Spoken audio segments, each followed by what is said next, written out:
Good morning, everybody. It's good to see you. New friends, old friends, forever friends. My name's Lorna, and serving with me is Nayaswami Mari, and then we also have Bharati and Geeta, and all of you, and those of you online, and it's a wonderful Sunday morning. Whenever we do that chant, the "Oh God, Beautiful" chant, I think of the story that Master played that chant in Carnegie Hall with thousands of people, and he was told, these are Americans, they're not going to go for this. You're not going to get them to chant in this way. They sang it for an hour and a half. And every time we play that chant, I try to imagine what that must have been like. It must have been quite something. We didn't have thousands of voices here this morning, but it's still wonderful to sing it together. And it's referring to this experience of God in the outer world, in the forest, thou art green, in the mountains, thou art high.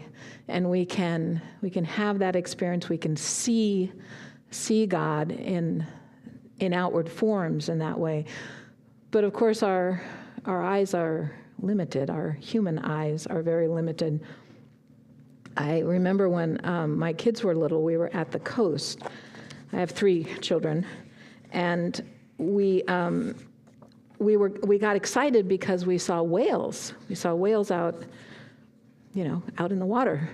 But by seeing whales, of course, I mean little tiny spouts of water, and little tiny black things that sort of bobbed up and down and disappeared and came up again. But of course, we knew, meaning the grown-ups, knew those were whales. And one of my sons, I think he was about 6 or 7 at the time, got really angry, frustrated, because he couldn't see them. He kept saying, "Where are they? Where are they?" And we kept trying to point and look here and look exactly there. See, right over there. And he couldn't. And I know in his mind, he probably thought, whales, where are the whales are big, and I should be able to see them. And I just remember it being really frustrating for him and for us, because everybody was excited about this, and he felt like he missed out. He didn't see the whales. I read a story recently, a news information thing about birds of paradise, which there are birds of paradise that are plants, but there's also really birds. There are bird species they call birds of paradise. There are actually 45 different kinds. I had no idea. These are tropical birds, and they live mostly in New Guinea, and I think some in Australia and a couple other places. But they have discovered that many of these species have biofluorescence. And bioluminescence is what we're familiar with like sea creatures under the water and fireflies, that give out light. But apparently that's a chemical reaction that happens.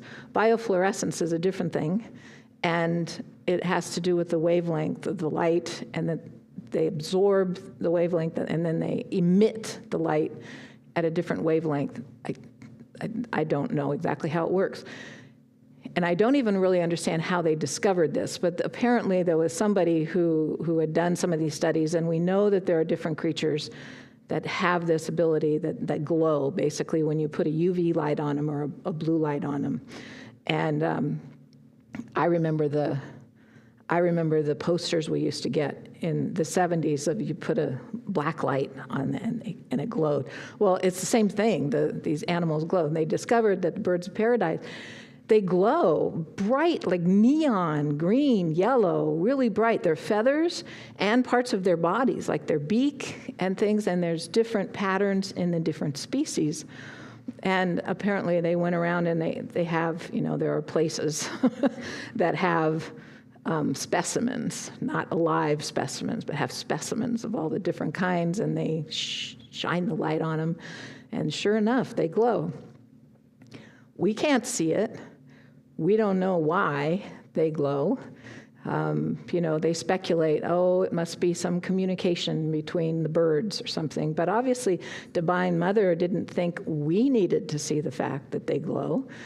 Our human eyes can't see it, but there are other animals who can. And our eyes, our human eyes, are actually very limited. Even if you don't have, impairment and have to wear glasses. So they talked about in this reading this morning about seeing God, and that we don't see God with our physical eyes, not in a real way. We can infer from looking at the trees. God is expressing himself through the trees, in these green trees. But we need the eyes of the soul. We need sight divine. And in another reference, Swami Kriyananda, who is in that picture and is the founder of Ananda, he's the one who wrote these lessons. He said, God's reality is far beyond human power to conceptualize. For human understanding, it is unimaginably vast, inconceivably impersonal, and incomprehensibly abstract. This is how he's describing God. Unimaginable, inconceivable, and incomprehensible. Vast, impersonal, and abstract.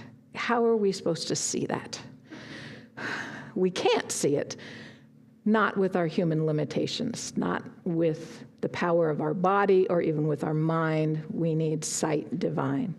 And in the Bhagavad Gita, Arjuna is on the chariot with Krishna, and Krishna gives him sight divine. Well, how are we supposed to see this if we don't, we have to wait for Krishna or one of the avatars to give us sight divine? So it's interesting, our affirmation today, contentment, that's the clue. It is really fascinating how Swami Kriyananda paired these affirmations with each reading. It was very deliberate and conscious, and it's our clue into how to go deeper into these ideas. So contentment is our affirmation today, and contentment is the clue about seeing God. Now, I don't know about you, but when I hear the word contentment, cows come to mind. Always. I started studying this and reading about contentment, and I thought, why, Lorna? Why do you see cows when you hear this word? And I had to do a little research, and I had to think about it and think, some of you are too young to remember, but there used to actually be an ad. It was Carnation, Carnation milk. The brand Carnation, and their tagline was, milk from contented cows. And they also said, contented cows give better milk. This actually, as I'm here on the computer and I'm looking into the world that is endless here on the internet, this actually became a whole sort of movement in what do I want to say, for employers and in personnel and in employee management interaction. They use this line, meaning you get better milk from contented cows, meaning if you treat your employees well, they're going to work better and harder for you. It turned into this whole thing.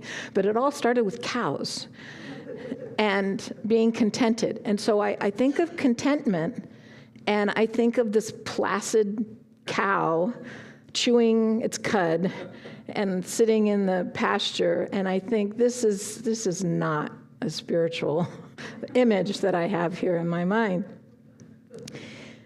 But Swami explains in this reading, he says, contentment means living to the fullest the good of every passing moment.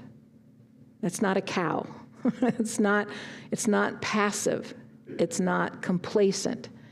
Living to the fullest every passing moment.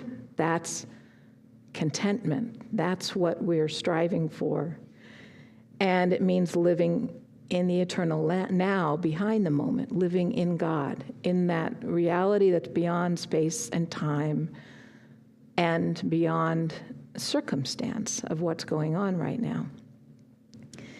In other writings, Yogananda, he talks about something he called the art of super relaxation, and relaxing in body, mind, mental, spiritual relaxation. And he said, mastery in mental relaxation comes with faithful practice. It can be attained by freeing the mind of all thoughts at will and keeping the attention fixed on the peace and contentment within. The peace and contentment is within us. It's not in outward circumstances. It's within. He said, by regular practice of meditation, you can divert the attention from worry to peace. And that, of course, is the direction we want to go. We want to go towards peace and contentment, away from worry and agitation. He also said that reincarnation is reincarnation is based on this whole principle of seeking fulfillment, of course. In our Art and Science of Raja Yoga class right now, we have this group of people. We just had 2 classes, and it's on Tuesdays. And so this last Tuesday, the topic was about the paths of yoga, but we talked about all of the paths of yoga, meaning bhakti and jnana, which is wisdom, and karma yoga. All of these different paths through yoga are all about calming the waves of feeling.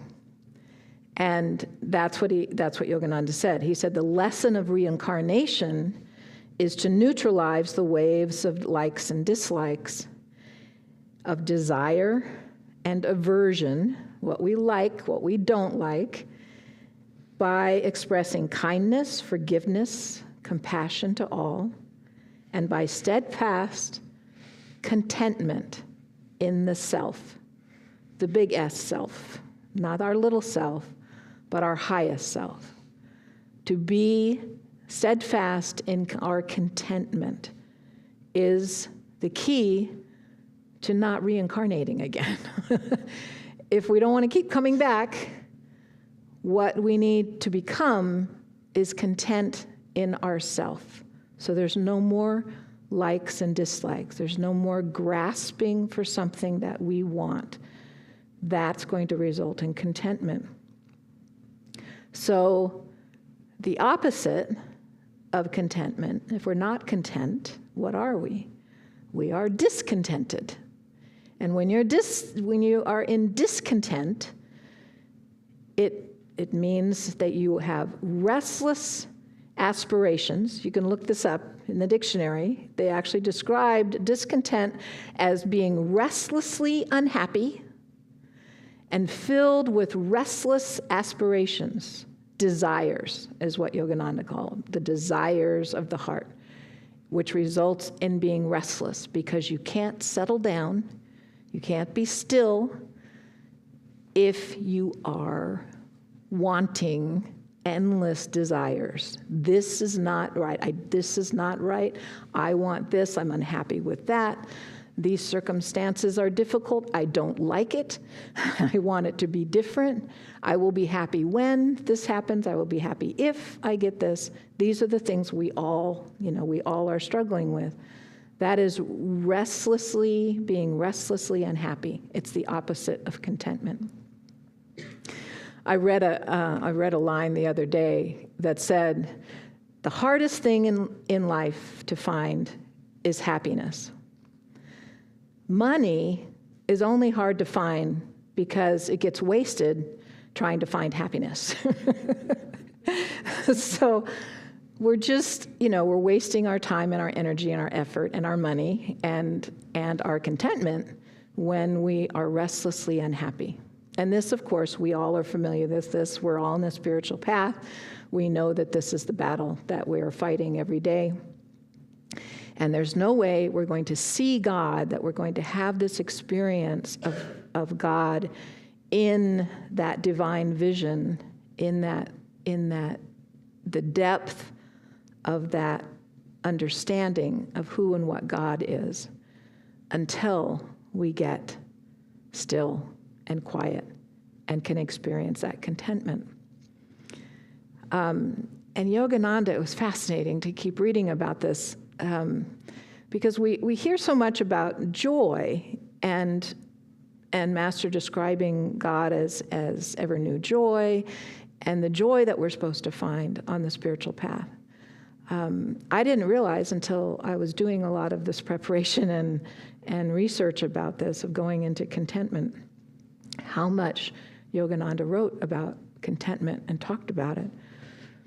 And he also urges us in his writings, he urges us to never give up on this spiritual journey, on this spiritual path. He says, once you have a little taste of that peace and contentment, which again, we have all had, if we hadn't had some kind of experience that was real to us, that showed us who God is and opened up that door for us, we wouldn't be here. Because this is not a place where people come who just are hoping that there's something better. We're here because we've had an experience in our lives that convinces us that there is something more, and that we are something more, and we're part of all that is. And we forget, and we have to come back, and we have to do our practices that help remind us, and then we forget again, and we come back. But it's awakened within us, and we're already starting to experience that, even in very small ways. But Yogananda says once we start experiencing that, and we know that, and the more we have, he says it's really awful if you give up on the spiritual path and turn around and go the other way.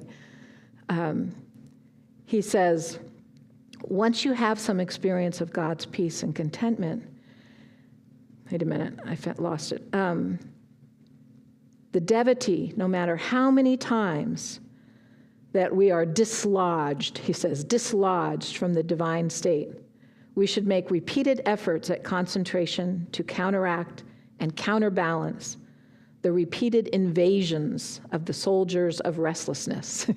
Invasions, that these hordes of restless soldiers that bring us away, that want to pull us away from that peace and contentment, they continue to come back. And I know that, we all know that. We think we're there, we've got it, we're on the right path, and the restless hordes come and pull us away again. But he says, no matter how many times the battalions of restlessness come and pull us away, to always go back. Because he says, it's spiritual, he says we will experience mental and physical torture. Other words he uses, which is really strong language. He said, we will consciously experience mental and physical torture for having lost that contentment and that peace. Once we get a taste of it and it awakens within us and we know, oh, this is it. And we remember that word smriti, which is divine memory. We actually awaken and we remember and we say, oh yeah, that's what's real. That's what's true. That's who I am. And we discover that that's within us. It doesn't take much, even if it's just a little bit. If we turn away from that and go the other direction, back to our desires and back to our restlessness, he says it's torture, because we have touched it and then we've walked away from it. Not forever. None of it's forever. We eventually find our way back. But he urges us in this writing to never give up, to keep going, and to keep up the practices. Never give up. He says that through meditation, through the practices, through our sincere desire for God, we need to keep going on that path and keep opening that door to that contentment, to that peace, to that inner realization of God. And we will eventually see God. For a long time, actually, when we did this reading, this particular reading, and about the experience of cosmic consciousness, and I would read that chapter in the Autobiography of a Yogi, I found myself getting quite discouraged. I thought, why did Swami put this in our readings here, especially right near the beginning? We're just getting started in this year-long course we get on self-realization that he's given us in these readings every week.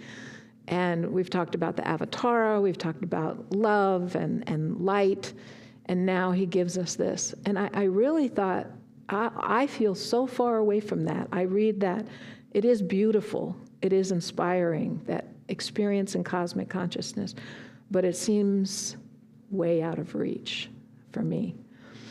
And I'd get discouraged about it. I thought, well, that's never going to happen. And then I realized as I'm reading, as I'm looking at this for this week, and especially about this coming at it from the angle of what is contentment. I realize, of course, that that's not what Swami intended.